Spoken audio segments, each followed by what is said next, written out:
এদিকে সারা রাত হজরতে বেলাল দুই চোখে ঘুম নাই, মসজিদে নববীর ভিতরে পড়ে সারা রাত আল্লাহ তাআলার কাছে কান্নাকারি করতেছেন আর ডাক দিয়া দিয়া বলতেছেন, ও মালিক, গোলামের ঘরে গোলাম তুমি আমাকে বানাইছো, আমাকে কালো করে তুমি বানাইছো, আমার কণ্ঠ সুন্দর করে তুমি বানাও নাই, আমার জবান শক্তি এরকম তোতলা তুমি বানাইছো। আজকে আমি কালো হওয়ার কারণে, গোলামের ঘরে জন্ম হওয়ার কারণে, আমার কণ্ঠ সুন্দর না হওয়ার কারণে আমি আজকে নবীজির মসজিদের মুয়াজ্জিন হতে পারলাম না, আমি নবীজির মসজিদে আজান থেকে বঞ্চিত হয়ে গেলাম। ও মালিক, আমার তো এখানে কোনো দোষ নাই, আমার তো এখানে কোনো রকমের ভুল নাই। আল্লাহ তাআলার বেলালের এই কান্নাকাটি এমন পছন্দ করেছেন, আল্লাহ তাআলা বেলালকে এত মোহাব্বত করেন। পরের দিন ফজরের আজান হয়ে গেল, রসুল নামাজ পড়ে মসজিদে বসে আছেন, ইশরাকের নামাজ পড়বে, সূর্য কখন উঠবে আর রসুল নামাজ পড়ে মসজিদ থেকে বের হবেন। কিন্তু ঘন্টার পর ঘন্টা চলে যায়, সূর্য পূর্ব আকাশে উঠে না। রসুল পেরেশান হয়ে গেলেন, কি ব্যাপার, এখনও কেন পূর্ব আকাশে সূর্য উঠতেছে না? এর মধ্যে জিবরাইল আমিন আলাইহিস সালাম রসুলের দরবারে এসে হাজির হয়ে গেলেন। রসুলের দরবারে এসে বলতেছে, ও পয়গম্বর, আপনার মসজিদে কেন আজকে আজান হয় নাই? রসুল বলে, ভাই জিবরাইল, কি বলতেছো? আজকে তো আমার মসজিদে অত্যন্ত সুন্দর কণ্ঠে নতুন মুয়াজ্জিন নিয়োগ করা হয়েছে, সেই নতুন মুয়াজ্জিনের কণ্ঠে অত্যন্ত সুন্দর কণ্ঠে আজান দেওয়া হয়েছে। জিবরাইল ডাক দিয়া কয়, ও পয়গম্বর, প্রতিদিন ফজরের নামাজের আজান যখন হয়, সপ্তম আসমানের উপরে ওই আরশের ফেরেশতারাও বেলালের কণ্ঠের আজান শুনতে পায়, জোরে কোন সুবহানাল্লাহ। আর আসমানের ফেরেশতারা এই জমিনে বেলালের কণ্ঠের আজান শুনতে পেয়ে ওই আজানের জবাব দেয়। কিন্তু আজকে আপনার মসজিদের থেকে কোনো আজানের শব্দ আরশে যায় না, আসমানের কোনো ফেরেশতারাও আপনার মসজিদের আজান শুনতে পায় নাই। ওইদিকে ফেরেশতারা অপেক্ষায় আছে, কোন সময় বেলাল আজান দিবে, কোন সময় আজানের জবাব দিবে। ওইদিকে আল্লাহ রহমান বেজার হয়ে আছেন, বেলালকে কেন মুয়াজ্জিন থেকে বাদ দেওয়া হইল, তাড়াতাড়ি বেলালকে ডাক দিয়ে আজান দেওয়ান, নইলে কিয়ামত পর্যন্ত আর সূর্য পূর্ব আকাশে উঠবে না, জোরে কোন সুবহানাল্লাহ। কেমন দামি ছিলেন হযরতে বেলাল! বলে, বেলালের শিক্ষাগত কোনো যোগ্যতার কারামতি নয়, বেলালের কোনো বংশীয় বাহাদুরি নয়, বরং বেলালের ভিতরে আল্লাহর মহাব্বত ছিল। রসুলের মহাব্বত বেশি হওয়ার কারণে আল্লাহ তাআলার কাছে এই মর্যাদা লাভ করতে পেরেছেন, জোরে কোন সুবহানাল্লাহ। তারা হায়াতটাকে কাজে লাগাইছেন, হায়াতকে তারা অবহেলা করে নাই। এই যে আপনার আমার সামান্য হায়াত, মাত্র 60 বছর 70 বছরের হায়াত, এত স্বল্প সময়ের হায়াত, এই হায়াতটা যদি আমরা ইবাদতে কাটাইতে না পারি, তাহলে দুনিয়ায়ও কষ্ট, কবরেও কষ্ট, আখিরাতের দিনেও আপনাকে আমাকে কষ্টের ভিতরে পড়তে হবে। পূর্ববর্তী নবীর উম্মতদের হায়াত এত লম্বা ছিল, তারা হাজার হাজার বছর জীবিত থাকতেন এবং তারা শত শত বছর আল্লাহ তাআলার ইবাদত করার সুযোগ পাইতেন। কিন্তু আমাদের হায়াত একেবারেই কম। কত কম? পয়গম্বর নূহ আলাইহিস সালাতু ওয়াস সালাম, তার কাছে এক বৃদ্ধা মহিলা এসে বলতেছে, পয়গম্বর, আল্লাহ তাআলার কাছে একটু দোয়া করেন, আমার সন্তানগুলো শুধু অকালেই মারা যায়, সন্তান অকালে মারা যায়। বলে বুড়িমা তোমার সন্তান কত বছর বয়সে মারা যায়? বলে আমার সন্তান কেউ 400 বছর বয়সে মারা যায়, কেউ 350 বছর বয়সে মারা যায়, কেউ 200 বছর বয়সেই মারা যায়। নূহ নবী হাসতেছে আর বলতেছে, ও বুড়িমা তোমার সন্তান তো 400 বছর বয়সে মারা যায়, 350 বছর বয়সে মারা যায়, এটাকেই তুমি অকাল মৃত্যু বলতেছো? অথচ কিয়ামতের আগে এমন একটা উম্মত আসবে যেই উম্মতের হায়াত হবে মাত্র 60 বছর থেকে 70 বছর। এই সামান্য হায়াত নিয়ে তারা দুনিয়ায় আসবে। ও বুড়িমা বলো দেখি, তুমি যদি ওই নবীর উম্মত হইতা তাহলে তুমি কেমন করতা? বুড়ি অবাক হয়ে গেছে, কি বলেন, মাত্র 60 বছর হায়াত পাইবে একটা মানুষ, এই হায়াত দিয়ে তারা কি করবে? তারা কি বিয়ে শাদী করবে না? তারা কি ঘর সংসার করবে না? তাদের কি বাচ্চা কাচ্চা হবে না? নূহ নবী বলতেছে, হ্যাঁ, এই 60 বছর বয়সে তারা বিবাহ শাদীও করবে, তারা ঘর সংসারও করবে, তাদের সন্তানাদিও হবে, আবার তারা আল্লাহ তাআলার ইবাদত বন্দিগি করে সর্বশ্রেষ্ঠ মর্যাদা লাভ করবে। জোরে কোন সুবহানাল্লাহ। ও বুড়িমা, তুমি যদি ওই নবীর উম্মত হইতা তুমি কি বিয়ে শাদী করতা না? বুড়ি বলতেছে, পয়গম্বর যদি আমাকে ওই নবীর উম্মত বানাইতো আর যদি আমার হায়াত মাত্র 60 বছর দেওয়া হইতো, আমি জমিনে গিয়ে এমন একটা সেজদা দিতাম, ওই এক সেজদায় আমার 60 বছর হায়াত শেষ হয়ে যাইতো। জোরে কোন সুবহানাল্লাহ। আমি আর বিয়ে শাদী করতাম না, আমার কোনো সন্তানাদিরও প্রয়োজন ছিল না, আমি শুধু আমার এই সামান্য হায়াতটাকে আল্লাহর ইবাদতেই কাটায় দিতাম। কত সামান্য হায়াত পাই আমরা, আমাদের তো সময় হাতে নাই বললেই চলে, অথচ এই সামান্য সময়টাকেও আমরা অলসতা করে আমরা কাটাই। কেউ তাস খেলি সারাদিন, কেউ লুডো খেলি, কেউ বিভিন্ন রকমের গল্প গুজব, বিভিন্ন রকমের আড্ডায় আমাদের সময় নষ্ট হয়ে যায়, অথচ আমাদের আখিরাতের সম্বল আমরা কিছুই জোগাড় করতেছি না। বুজুর্গানে দিন, পূর্ববর্তী উলামায়ে কেরাম যারা ছিলেন, আল্লাহ ওয়ালাগণ যারা ছিলেন, তারা নিজেদের সময়কে কেমনভাবে কাজে লাগাইতেন। বুজুর্গ লোক যখন একজন ব্যক্তি আর একজনের সাথে সাক্ষাৎ হইতো, তারা সালাম দিয়েই বলতেন, ভাইজান কেমন আছেন, বাড়ির সবাই কেমন আছে, আর বেহুদা সময় নষ্ট করব না, যান আপনি আপনার সময়টাকে ইবাদতের কাজে লাগান, আমি আমার সময়টাকে ইবাদতে কাজে লাগাই। তারা এরকম গল্প গুজব, বিভিন্ন আড্ডা এরকমভাবে সময় নষ্ট করতেন না। তারা যেই সময়টা পাইতেন বেশিরভাগ সময় আল্লাহর ইবাদত করতেন, জিকির আজকার করতেন, আখিরাতের লাইনে তাদের সময়টাকে ব্যয় করতেন। আর আমাদের সময় যায় বিভিন্ন আড্ডায়, চায়ের দোকানে, বিভিন্ন টাসের আড্ডায়, জুয়ার আড্ডায়, অথচ ইবাদতের সুযোগ আমরা পাই না। যদি কই ভাই নামাজ পড়তে চলেন, সময় পাই না হুজুর, বেমালা ব্যস্ত, গরু বাছুর, দোকান পাট, চাকরি বাকরি, ছেলে মেয়ে নিয়ে আমি আর সময়ই পাই না, এরকম বলে কি বলে না বলেন? তার দুনিয়ার সব কাজ করার সময় আছে, অথচ 24টা ঘন্টার ভিতরে 5 ওয়াক্ত নামাজ পড়তে সর্বোচ্চ 1 থেকে 1.5 ঘন্টা সময় লাগে। এই 1-1.5 ঘন্টা আল্লাহর জন্য দেওয়ার সময়টাও কপাল পরা মুসলমান জাতি পায় না।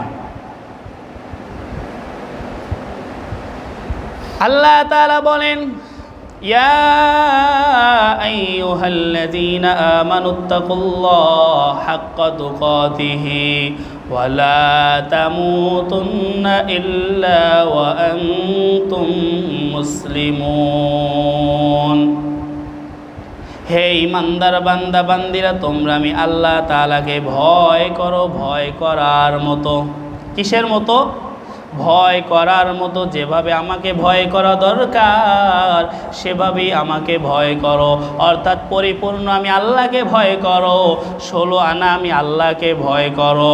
কেউ আল্লাহকে ভয় করে 10 আনা, কেউ 12 আনা, কেউ 14 আনা ভয় করে, কিন্তু 16 আনা যদি ভয় করতো তাহলে দেখতেন নামাজও পড়ে আবার দাড়িও কামায়।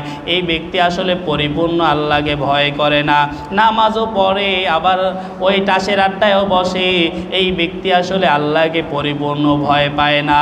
নামাজও পড়ে আবার সুদ খায়, এই ব্যক্তিও আল্লাহ তাআলাকে পরিপূর্ণ ভয় পায় না। যদি আল্লাহকে পরিপূর্ণ ভয় পাইতো ওই বান্দা কখনোই নেকের কাজ বাদ দিয়া গুনাহের মজলিসে যাইতে পারতো না। ইয়া আইয়ুহাল্লাযীনা আমানুত্তাকুল্লাহ ওয়া কুনু মা'আস সাদিকিন। হে ঈমানদার বান্দা বান্দিরা, তোমরা আমি আল্লাহ তাআলাকে ভয় করো আর তোমরা সলিহিন সাদিকিন বান্দাদের সাথী হয়ে যাও।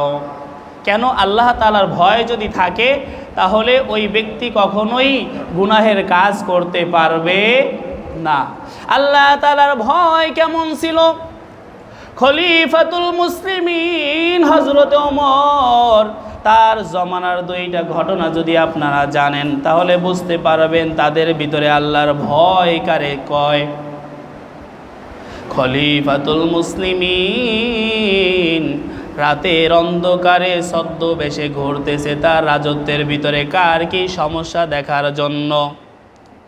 হঠাৎ করে একটা ঘরের কিনারায় গিয়ে দাঁড়াইলেন। দাঁড়াবার পর শুনতেছি ঘরের ভিতরে মা আর মেয়ে কথা বলতেছে। মা ডাক দিয়া বলতেছে, ও মেয়ে, আগামীকালকে যখন বাজারে দুধ নিয়ে যাবে দুধের ভিতরে একটু পানি বেশি দিয়া তারপরে বিক্রি করতে যাইও। মেয়ে ডাক দিয়া বলতেছে, এই খবর যদি ওমর জানতে পারে তাহলে আমাদের কি অবস্থা হবে এটা কি আপনি জানেন? মা ডাক দিয়া কয়, ওমর তো আর আমাদেরকে দেখবে না আমরা দুধের ভিতরে পানি মিশাইছি নাকি, এটা তো আর ওমর জানতে পারবে না। মেয়ে ডাক দিয়া বলে, মা যদি ওমরও জানবে না কিন্তু আমার আল্লাহ তো সব জানে, আল্লাহ তো সব কিছু দেখে। ওমরের দৃষ্টির অগোচরে আপনি পানি মিশাইলেন, কিন্তু আল্লাহ তো আমাদের দেখতেছেন যে আমি দুধের ভিতরে পানি মিশাইয়া তারপরে বাজারে বিক্রি করছি। এই ঘটনা যখন ওমর নিজের কানে শুনতে পাইলেন তিনি অবাক হয়ে গেলেন। আমার রাষ্ট্রের ভিতরে এমনও মেয়ে আছে যে ব্যক্তি গোপনেও আমার আল্লাহকে ভয় করে, কেউ দেখতো না। ঘরের ভিতরে মা আর মেয়ে পানি মিশাইয়া যদি বিক্রি করতো কেউ দেখতো? কেউ জানতো তো না। তাহলে এই মেয়ের ভিতরে যেহেতু আল্লাহর ভয় আছে, ওমর রাদিয়াল্লাহু তাআলা লোক পাঠাইলেন ওই মেয়েকেই আমার সন্তানের বউ বানাবো। জোরে কোন সুবহানাল্লাহ। এইরকম যার ভিতরে আল্লাহর ভয় আছে, এরকম তাকওয়া আছে, এই মেয়ে অবশ্যই ভালো মেয়ে। এই মেয়ের দ্বারাই ভবিষ্যৎ প্রজন্ম আল্লাহওয়ালা হবে, দিনদার হবে। আমার সন্তানের জন্য এরকম মেয়েই দরকার। আমরা হইলে কি করতাম? বাবার টাকা পয়সা আছে কিনা, জায়গা জমি আছে কিনা, চাকরি বাকরি করে কিনা, সুন্দরী কিনা, এরকম অনেক রকমের দিক চিন্তা গবেষণা করে এরপরে আমরা সন্তানাদি বিবাহ করাইতাম। আর ওদিকে ওমর রাদিয়াল্লাহু তাআলা আনহু অর্ধ পৃথিবীর শাসক, এরকম বাংলাদেশ আর ভারতের মতো একটা দেশের প্রধান না, তিনি এরকম পৃথিবীর অর্ধ পৃথিবীর রাজা, বাদশাহ। তা বাদশার ছেলেকে বিবাহ দিতেছেন একটা এতিম সন্তান যার বাবা নাই, শুধু মা আর মেয়ে বসবাস করে। গুণ কি? গুণ একটা, তার ভিতরে আল্লাহর ভয় আছে, তার ভিতরে দিনদারি আছে। এই দিনদারি দেখে সন্তানকে বিবাহ করায় দিয়েছেন।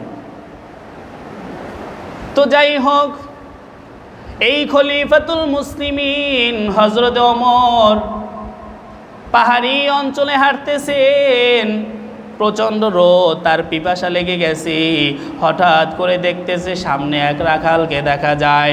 ও রাখাল, তোমার এই বকরির ভিতর থেকে একটা বকরি আমাকে দাও, যেই বকরির দুধ দহন করে আমি আমার পিপাসা মিটাইব। বকরির রাখাল ডাক দিয়া কয়, তিনি বলতেছে, হে আগন্তুক, আপনি কে? আপনাকে তো আমি চিনি না। আর এই বকরির মালিক আমি, রাখাল না। আমার মালিক আমাকে এই বকরি দেখাশোনা করার দায়িত্ব দিয়েছেন, আমাকে এর দুধ পান করার অনুমতিও নাই। কাউকে বকরির দুধ পান করাবার অনুমতি আমার মালিক আমাকে দেয় নাই। ওমর একটু পরীক্ষা করার জন্য বলতেছে, দেখো তুমি যদি একটা কাজ করো, এখান থেকে একটা বকরি আমার কাছে বিক্রি করে দাও, আমি তোমাকে কিছু টাকা দেই, তোমারও কিছু টাকা হইল, আমিও একটা বকরি পেয়ে দুধ খাই আমার পিপাসাও মিটাইতে পারলাম। তোমার মালিকও জানলো না, তোমার মালিককে গিয়া তুমি একটা বলে দিও যে একটা বকরি হারাইয়ে গেছে বা নেকড়ে ধরে নিয়ে গেছে। ওই রাখাল রাগান্বিত হয়ে ডাক দিয়া বলতেছি, ইয়া হাযা ফাআইনাল্লাহ, হে আগন্তুক ব্যক্তি, তুমি আমাকে যে বুদ্ধিটা দিয়েছো, বলো আমার আল্লাহ কি আমাকে দেখবে না? আমার আল্লাহ তো আমাকে দেখবেন। আমি মালিকরে ৯-৬ বুঝাইলাম, কিন্তু আল্লাহর সামনে তো আমাকে দাঁড়াইতে হবে। আমি আল্লাহর সামনে কি জবাব দিব? আল্লাহ যদি জিজ্ঞাসা করে, তোমার মালিক তোমাকে এই বকরি দেখাশোনার দায়িত্ব দিয়েছিল, তুমি কেন গোপনে এই বকরি চুরি করে অপরের কাছে বিক্রি করেছ? খলিফাতুল মুসলিমিন এবার খুশি হয়ে গেছেন, আমার রাজত্বের ভিতরে এমনও রাখাল আছে, যেই রাখালের ভিতরে পর্যন্ত আল্লাহ তাআলার ভয় আছে। একটা অসহায় এতিম কন্যা সন্তানের ভিতরেও আল্লাহ তাআলার ভয় আছে। তা আল্লাহর ভয় যদি কারো ভিতরে থাকে, সে গোপনেও কখনোই কোনো গুনাহের কাজ করতে পারে না। এখন এই তাকওয়া কিভাবে অর্জন হবে? আল্লাহ নবী হাদিসের ভিতরে বলেন, লিকুল্লি শাইইন মাআদিন ওয়া মাআদিনুত তাকওয়া কুলুবুল মুমিন। প্রত্যেকটা বস্তুর এক একটা খনি আছে। কয়লার খনি আছে, পাথরের খনি আছে, গ্যাসের খনি আছে, স্বর্ণেরও খনি আছে। এভাবে প্রত্যেকটা জিনিসের খনি আছে। আর তাকওয়া এমন একটা জিনিস, এই তাকওয়ার খনি হলো কুলুবুল মুমিন। মুমিনদের অন্তরটাই হলো তাকওয়ার খনি। জোরে কোন সুবহানাল্লাহ। মুমিন বান্দার অন্তরটাই হলো তাকওয়ার খনি। এই তাকওয়ার খনি থেকেই আমাদের তাকওয়া অর্জন করতে হবে। এই জন্য প্রয়োজন সোহবতে আহলুল্লাহ, অর্থাৎ আল্লাহওয়ালাদের সোহবত। যারা আল্লাহওয়ালা, দিনদার, পরহেজগার, এরকম ভালো মানুষের সোহবতে যদি আমরা যাই, তাহলেই আমাদের ভিতরে আল্লাহ তাআলার ভয় আসবে। এই আল্লাহ তাআলার ভয় পাওয়ার মাধ্যম কি? নেক লোকদের সোহবত, আল্লাহওয়ালাদের সান্নিধ্য যদি আমরা যাই, তাহলেই আমাদের ভিতরে এই তাকওয়া আসবে। এই বিষয়টা বোঝা একেবারেই সহজ। দেখেন, আমাদের মোবাইল আমরা অনেকেই ব্যবহার করি। মোবাইলের ভিতরে শেয়ার ইট অপশন আছে না নাই? এক মোবাইল থেকে আপনি হাজার হাজার ভিডিও বলেন, বিভিন্ন ফাইল বলেন, বিভিন্ন ডকুমেন্ট, এগুলো আপনি শেয়ারের মাধ্যমে এক মোবাইল থেকে অন্য মোবাইলে নিতে পারেন। ঠিক তেমনইভাবে যদি আল্লাহওয়ালাদের কাছে যাই, একজন আহলুল্লাহর অন্তর থেকে আপনার অন্তরেও তাকওয়া এভাবে চলে আসবে, যেটা দুনিয়ার কেউ না দেখলেও যার ভিতরে তাকওয়া ঢুকবে সে বুঝতে পারবে আমার ভিতরে তাকওয়া ঢুকছে। কথা বলেন ঠিক কিনা? এটা দেখা যায় না, কিন্তু তাকওয়াটা এটা চলে আসে। আগুনের কাছে গেলে আগুনের একটা সোহবত, একটা তাসির আপনার আমার গায়ের ভিতরে লাগে। আপনি বরফের কাছে গেলে বরফের একটা ঠান্ডা তাসির আপনার আমার শরীরের ভিতরে লাগে। ঠিক তেমনইভাবে বান্দা বান্দি যখন কোনো নেক বান্দার সোহবতে যাবে, আল্লাহওয়ালার সোহবতে যাবে, তখন ওই বান্দার ভিতরেও কি আসবে? এরকমের তাকওয়া আসবে, আল্লাহ তাআলার ভয় চলে আসবে। জোরে কোন সুবহানাল্লাহ।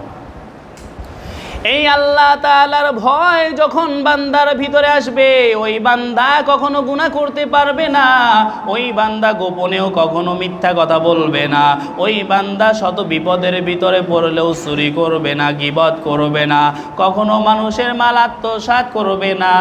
ওই বান্দা সব সময় আখিরাতের চিন্তায় বিভোর হয়ে থাকবে, সব সময় মৃত্যুর জন্য প্রস্তুতি নিয়ে থাকবে। ওই বান্দার দ্বারা কখনোই মানুষ কষ্ট পাবে না, ওই বান্দার দ্বারা কখনোই তার মা বাবাও কষ্ট পাবে না, তার প্রতিবেশীও কষ্ট পাবে না। বলে কারণ ওই ব্যক্তির ভিতরে তাকওয়া আছে। আর যেই ব্যক্তি এভাবে তাকওয়া অর্জন করতে পারবে, আল্লাহ তাআলা হাদিসে কুদসির ভিতরে বলেন, যারা আমার প্রিয় বান্দা, আমি আল্লাহর রাস্তায় চলতে চলতে এমন একটা পর্যায়ে এসে যায়, তখন ওই বান্দার জবানটা আমি আল্লাহর কুদরতি জবানে পরিণত হয়ে যায়, তখন ওই বান্দার হাত আমি আল্লাহর কুদরতি হাতে পরিণত হয়ে যায়, তখন ওই বান্দার পা দুইটা আমি মাওলার কুদরতি পায়ে পরিণত হয়ে যায়। জোরে কোন সুবহানাল্লাহ। অর্থাৎ ওই বান্দার হাত দিয়ে কখনো আল্লাহ তাআলার নাফরমানি হয় এরকম কাজ করবে না, ওই বান্দার জবান দিয়ে আল্লাহর নাফরমানি হয় এরকম কথা বলবে না। তাহলে এরকম মানুষ যখন হতে পারবেন, তখনই আপনার আমার মৃত্যুটা হবে একেবারে আরামদায়ক মৃত্যু, আপনার আমার মৃত্যুটা হবে অত্যন্ত আসানের সাথে। ওই ব্যক্তির সামনে যখন মালাকুল মওত আজরাইল এসে হাজির হয়ে যাবে, আজরাইল এসে ডাক দিয়া বলবে, ইয়া আইয়ুহান নাফসুল মুতমাইন্না ইরজিই ইলা রাব্বিকি রাদিয়াতাম মারদিয়া ফাদখুলি ফি ইবাদি ওয়াদখুলি জান্নাতি। হে প্রশান্ত আত্মা, তুমি আল্লাহ তাআলার সন্তুষ্টির দিকে বেরিয়ে আসো।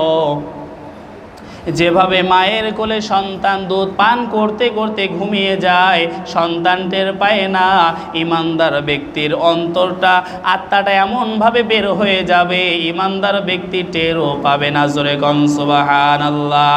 আল্লাহ তাআলা ডাক দিয়া বলবেন, ফাদখুলি ফি ইবাদি ওয়াদখুলি জান্নাতি। এ বান্দা, ইবাদতের জানালায় জানালায় আমাকে বহু তালাশ করেছো, আমাকে পাওয়ার জন্য কত আল্লাহ দরবারে দৌড়াইছো, আমাকে পাওয়ার জন্য কত চরমনার ময়দানে দৌড়াইছো, কত তাবলীগের ইজতেমায় গিয়েছো, বাইতুল্লাহ গিয়েছো, আমাকে পাওয়ার জন্য বিভিন্ন দরবারে দরবারে দৌড়াইছো, মসজিদে গিয়েছো, নামাজ পড়েছো, আমি আল্লাহকে পাও নাই, আমি আল্লাহকে পাওয়ার জন্য রোজা রেখেছো, আমি আল্লাহকে পাও নাই, আমি আল্লাহকে পাওয়ার জন্য দেশে বিদেশে বহুত ঘোরাঘুরি করছো, পাগলের মতো করেছো, এহরামের কাপড় বেঁধে বাইতুল্লাহর চারপাশে পাগলের মতো ঘুরেছো, আমি আল্লাহ দেখা দেই নাই। ইবাদতের জানালায় জানালায় বহু দৌড়াদৌড়ি করেছো, আমি আল্লাহর দেখা পাও নাই। আজকে মৃত্যুর দরজা দিয়া যা যা, আজকে জান্নাতে চলে যা, এই জান্নাতের ভিতরেই আমি রবের সাক্ষাৎ হয়ে যাবে। জোরে কোন সুবহানাল্লাহ। জান্নাতের ভিতরে যখন জান্নাতি ব্যক্তিরা ঢুকবে, বলে আল্লাহ তাআলা যখন জান্নাতীদের দেখা দিবেন, বলে আল্লাহ তাআলাকে দেখার জন্য কোনো ভিড়াভিড়ি লাগবে না, কোনো ধাক্কাধাক্কি লাগবে না। বলে আমাবস্যা, বলে পূর্ণিমার রাতে যেরকম চাঁদ আকাশে উঠলে সারা পৃথিবীর মানুষ ওই চাঁদটাকে দেখতে পায়, কোনো মানুষের সাথে ধাক্কাধাক্কির প্রয়োজন হয় না, ভিড়াভিড়ির প্রয়োজন হয় না। জান্নাতীরাও জান্নাতে বসে আল্লাহ তাআলাকে দেখতে পাবে, বলে তাদের ভিতরে কোনো ভিড়াভিড়ি লাগবে না, কোনো ধাক্কাধাক্কি লাগবে না। আর জান্নাতীদের জন্য সবচাইতে বড় নেয়ামত হবে আল্লাহ তাআলার দিদার। জোরে কোন সুবহানাল্লাহ। ওই আল্লাহ তাআলার দিদার পাওয়ার জন্য, ওই আল্লাহ তাআলার সাক্ষাৎ লাভ করার জন্যই আমাদের লাগবে তাকওয়া, আল্লাহ তাআলার ভয়। আর এই আল্লাহ তাআলার ভয় অর্জন করতে লাগবে আল্লাহ ওয়ালাদের সোহবত, ইমানদার নেককার বান্দার সান্নিধ্যে আমাদের যেতে হবে। আর যদি এরকম সান্নিধ্যে যাই, আমাদের মৃত্যুটাও হবে একেবারে ইমানের সাথে। ইমাম ফখরুদ্দিন রাজি অনেক বড় একজন ইমাম, অনেক বড় একজন আলেম। ইমাম ফখরুদ্দিন রাজি রহমাতুল্লাহ আলাইহি বড় একজন বিখ্যাত ওলিয়ে কামেল, অনেক বড় একজন আলেম।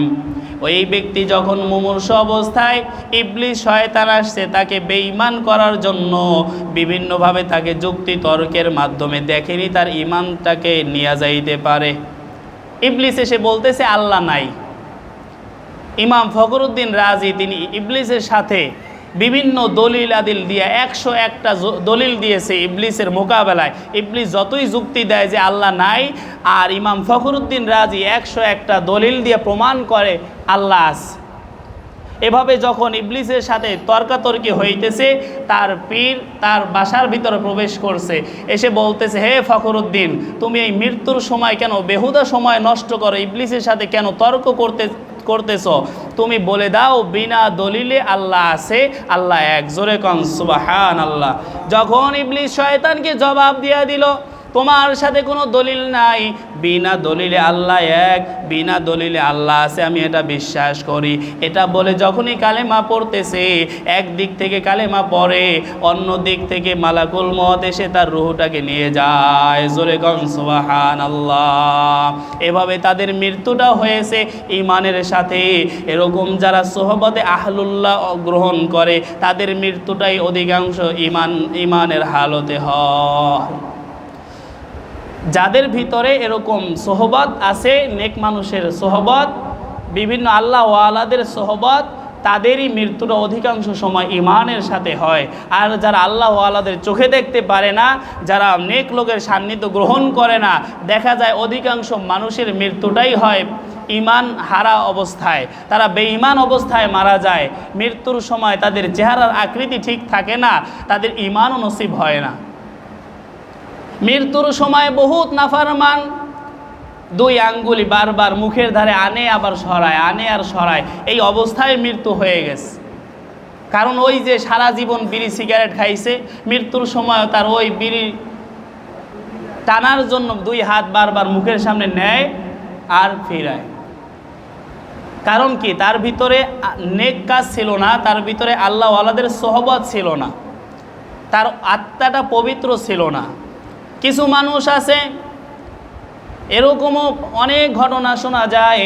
এক ব্যক্তি দোকানদারি করতো, সারাদিন দোকানদারি করতো, বলে এইটা অত টাকা, পেঁয়াজ এত টাকা, আলু এত টাকা, চাল এত টাকা, এই এত টাকা বলতে বলতেই তার রুহটা বের হয়ে গেছে।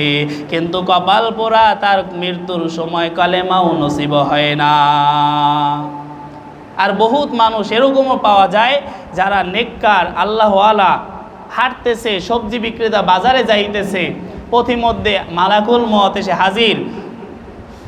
আল্লাহওয়ালা বলতেছে, ভাই আজরাইল এসে গেছো, আমি তোমারই অপেক্ষা করতেছি, কখন আমার মৃত্যু হবে আর কখন আমি আল্লাহ তাআলার দিদারে চলে যাব। জোরে কন সুবহানাল্লাহ।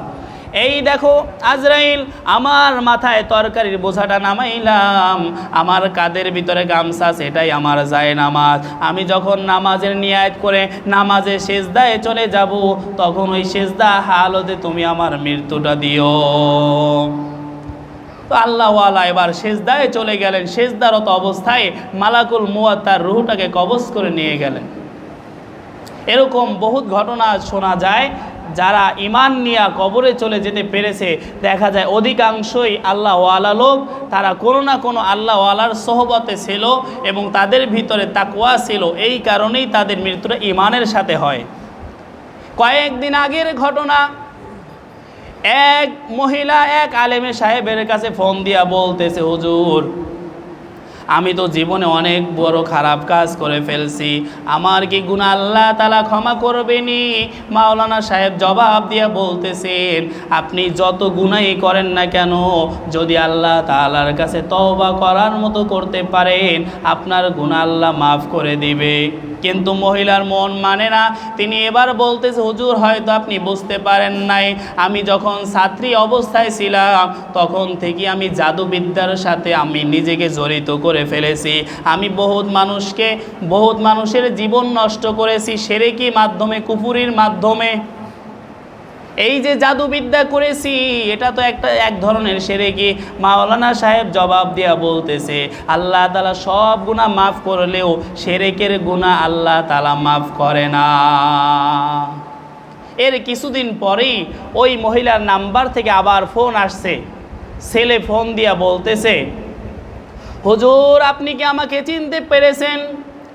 আমি ওই যে কিছুদিন আগে এক মহিলা আপনার কাছে ফোন দিয়েছিল, তওবা কবুল হবে কিনা, যিনি একজন পেশায় ছিলেন জাদুকর, কি তিনি বহু জাদু টোনার মাধ্যমে বিভিন্ন শিরকি কাজ বাজ করতেন।